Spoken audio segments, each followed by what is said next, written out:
அஸ்ஸலாமு அலைக்கும் வரஹ்மத்துல்லாஹி வபரகாத்துஹு. தினமும் ஒரு ஹதீஸ்.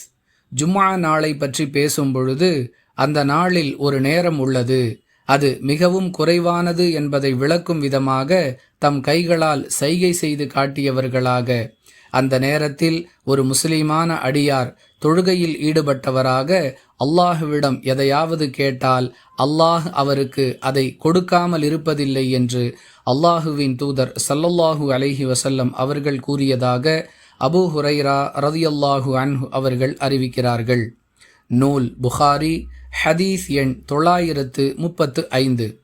அன்பிற்குரிய அல்லாஹுவின் நல்லடியார்களே, ஜும்ஆ நாளை பயன்படுத்தி தொழுகையில் ஈடுபட்டு கொண்டிருக்கும் நிலையில் அல்லாஹுவிடம் நம்முடைய தேவைகளை கேட்டு பெற்றுக்கொள்வோம், நிச்சயம் நம்முடைய துஆ ஏற்கப்படும் என்ற சுப செய்தியாக இந்த ஹதீஸ் அமைந்திருக்கிறது.